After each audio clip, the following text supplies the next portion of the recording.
My name's Leslie Peterson, and I help bloggers turn their modest websites into thriving online enterprises with SEO, email marketing, and a little hard love encouragement to always move forward consistently and with a plan.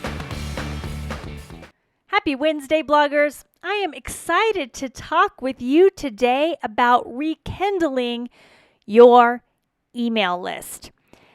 It is my hope that many of you have been listening to the podcast or listening to us talk in the Facebook group. And if you haven't been diligent in sending out a newsletter or an email to the list that you already have, you've been inspired to do that. But many of you have a list.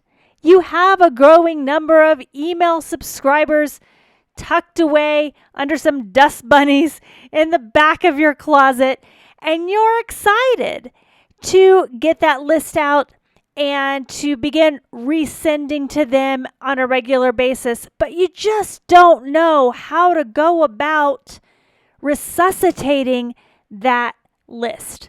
Well, that's what we're going to talk about today. I'm going to give you 3 rules that you've got to follow if you want to breathe new life into that list. And then I'm going to give you 3 emails that you can send to rekindle the love in that list. But before we get started, I want to set expectations correctly. Now, I'm going to share some stats with you, but these numbers are going to vary depending on how old your list is. Did you just grab those email addresses 6 months ago and you haven't sent them anything? Or was that 6 years ago and you still haven't sent them anything? It's also going to depend on the niche you're in and the type of target audience that you're sending these emails to. If it's been 6 years since you've sent an email and you're a parenting blogger, or let's say a parenting blogger of infants and toddlers, well, that list, unless they've had additional children, which they probably feel more confident about, that list is no longer in your space. So you might get a different kind of result than, let's say, a food blogger who's hasn't shared with their list in the last 6 months, or 6 years. Because 6 years later, people are still eating. People might not still be parenting an infant, but they're definitely still eating. So it depends on your niche as well. So here's the stats I want to share with you. Re-engagement emails or rekindle emails or resuscitation emails do have a much lower open rate compared to what you can expect once you have breathed new life into that list.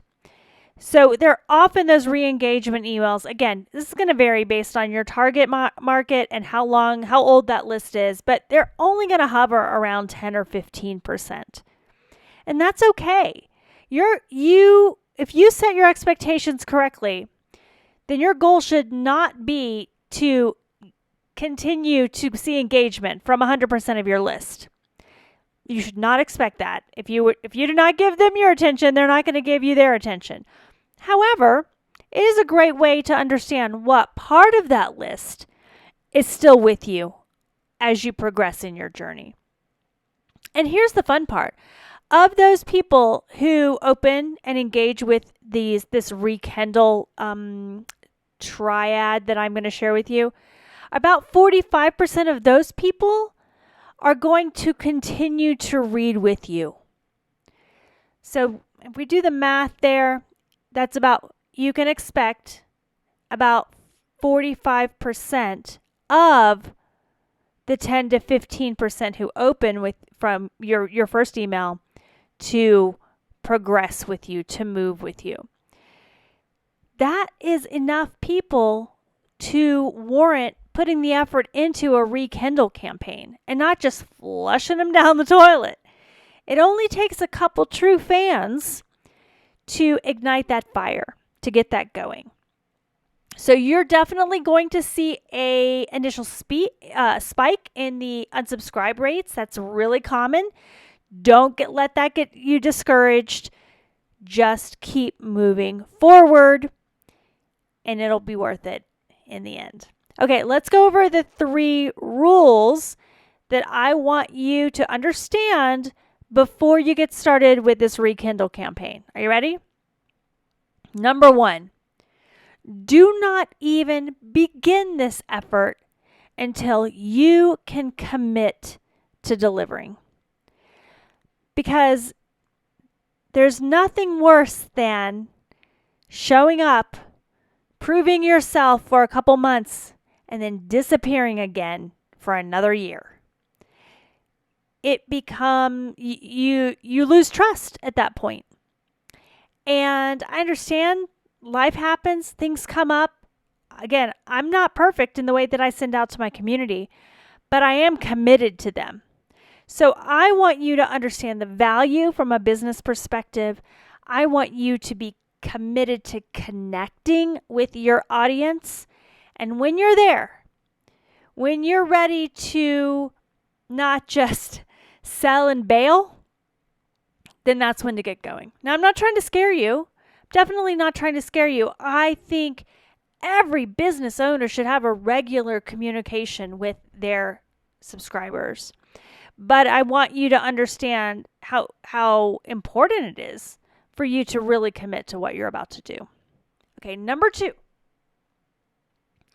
Most of you, hopefully, are getting ready to re-engage your list because you've been inspired, maybe by me, or maybe by somebody else in your circle or another podcast that you listen to. Whatever the case is, I hope it's because you've been inspired and been encouraged and you're feeling like it's time. And you're not just wanting to rekindle your list because all of a sudden today you have a new product that you're trying to sell them. If that's the case, hold your horses. I don't want you to begin selling something until you've first given a little love. Don't ask until you have been able to give. So I know a lot of you have a product, you're ready to put it on the market. You know you've got this list of 10,000 people that's just been sitting there. You blow off the dust bunnies and you think you're ready to sell your new product to them. Please don't start there. Please give a little love first. Okay, and rule number 3, don't grovel about it. You don't even have to apologize because the truth is they don't really care that you've been under the weather. They don't really care that you've been too consumed with the kids to be, get things going regularly with your newsletter. They don't care about any of that. And that sounds harsh. I know. I'm saying that with love. But the truth is, all they care about is what is the immediate value that you can provide them. Are you bringing enough value to warrant real estate in their inbox? That's what they care about. So that's where we're going to focus. All right? So let's go over the 3 emails that you need to send as a campaign if you want to rekindle your list. Those of you who are in my insider membership and have gone through the SBS training for selling a product to an already engaged list might understand or might remember this first email that I'm going to suggest for the Rekindle Your List series because it's very similar to the SBS series. And that's this. Communicate the problem that they're feeling and offer a solution. Now, some of you have, because you're blogging, you're sharing a lot of information, you're like, well, I'm not blogging about trauma. I'm not blogging about, let's say, cancer, multiple sclerosis. I'm not blogging about, struggling with sobriety. So they don't really have a problem. For example, me, I have a hyper-local travel blog. What problem do my people have, right? Well, they do. Every time somebody types a keyword phrase into Google or whatever search engine, that represents a problem. The problem doesn't have to come in the form of a question mark. It doesn't have to be a life-changing, life-altering problem. But basically, they need some information that you have to offer. They don't know something. You do know something. That's a problem. You have a solution. What I recommend doing if you're a blogger is offering a problem solution that is probably not going to it's not going to be a direct hit for everybody in your audience, but for the majority of people. So I'll give you an example again from my blog perspective. We write about travel in the Southeast. I definitely write about festivals happening in the Southeast, killer hotel openings, amazing restaurants. But the truth is, most of our audience is interested in outdoor activities, hiking and that sort of thing. The state parks, not all, I should not say all, but the large majority of them have that reflected in the type of travel that they enjoy. I know that because I know the number of people who come back to our site on a regular basis and the types of articles that we write regularly. So what I might say in that first email is, it's so hard when you're trying to get outside with your family. You know, there's a lot of things going on during the week, and there's school issues and there's work. You're trying to find a vacation. You're just really trying to look for the best way to spend that quality time together when you finally get it.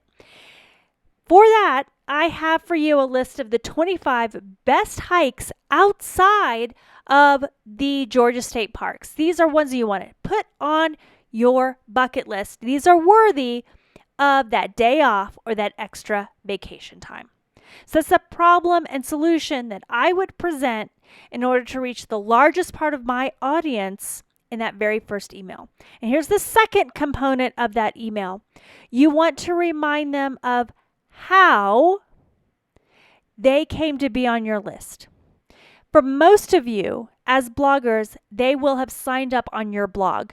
Maybe you had a lead magnet. If that's the case, you can remind them of what that lead magnet was. But you might just say something to the effect that you're getting this email from me, you're getting this list because most likely you signed up to receive outdoor hiking, biking, kayaking information from us on my website, 365 Atlanta Traveler. So you're offering a problem, or you're prescribing a solution to their problem, and you're reminding them of how they signed up. The second email in this series is going to be a tool. Again, those of you who studied the SBS framework, you know that's always the second email, a tool. In this instance, what I might provide is a checklist printable of 52 outdoor adventures that you can enjoy in Georgia, 52 unique outdoor adventures. A checklist they can put up with the magnet on their refrigerator, and they've got ideas for how to explore outside. If you have just launched a new lead magnet, then this would be a great place to share that lead magnet. It's okay to send it to these people. You already have their email address, right? So you can offer that new lead magnet, but some sort of checklist, guide, tool. Even if you're struggling, just take some of your most popular post and make it into a beautiful PDF and send that over to them. Don't belabor this. Don't get caught up in this, but just send them some sort of tool. And then in that email, you also want to describe who you are. So in the first email, it's problem solution and how they got on your list. In the second email, it's a tool, a helpful tool, and an introduction to who you are. So I would say, my name's Leslie. I'm the founder and CEO of 365 Atlanta Traveler. We've been blogging about travel around the Southeast, in Atlanta, around Atlanta, including Tennessee and Carolinas and Florida. I go all into that. You don't want 52 paragraphs here, but I would maybe a nice two sentence paragraphs about who you are and what you're all about. So they can go, oh, okay, I recognize this blog. I remember this blog. That's going to be your second email. And then the third email, what I would do is share a handful of your most popular posts. And you can say that. Our audience's most beloved posts are the following 4, or the following 6. You're just going to share. I would, if you have the right email tool to do this, you might put beautiful photos in there to represent those, with clear links out to those posts as well. If you have multiple lead magnets representing multiple personas, then you can link one article from each persona. If you don't understand what I mean by persona, go check out the podcast where I talk about the target framework for a lead magnet. The best thing you can do is have multiple lead magnets that represent different facets of your audience, allowing you to connect with all the different types of people who come to your site. So again, for us, our personas include the Florida persona and the coastal persona and weekend getaways persona and the locals persona. So I might have one article from each one of those personas listed out and say, these are our most popular posts. I hope that you find them helpful. I hope that you find some nuggets here that are going to help you with your vacation planning in and around the Southeast. And then I would explain the why. Why you are the perfect person to show up in their inbox on a regular basis. And again, this is not a novel. This is not a dissertation. This is maybe 3 sentences where you're sharing your why you do this and what you offer. What's your value proposition to the people that read your blog? And then what you want to do, so you've gone through the problem, the solution, and the how. You've given them a tool and the who, and then the most popular posts and the why. And the last thing you want to do in that 3rd email is tell them what to expect next. And what they should expect next is to be added to your regular newsletter. So I would say to them, I'm really excited to share our next edition of the weekly newsletter with you on Tuesday of next week. Look for that, and look for that in your inbox next Tuesday and every Tuesday thereafter. So set it up like that somehow. Kind of working on the fly here, but you understand what I'm saying. And then do that. Remember rule number 1, don't show up unless you're ready to commit. So tell them what's coming and then actually deliver on that promise. So what I would do is send these 3 emails over the course of 6 or 7 days. You want to get all of these emails out within a week so that the next week you can begin sending them your newsletter. And then you can add value before you begin to sell, if you have anything to sell. The other thing that you want to do in all 3 of these emails is make it really clear about how to unsubscribe. And I don't just mean adding a unsubscribe button to the bottom. You obviously have to do that. The canned spam laws require that you do that. But I might add a little PS in the letter section of each of these saying, if this isn't your jam, if you aren't jiving with this content, please feel free to unsubscribe. We understand. We get it. And here's the unsubscribe button.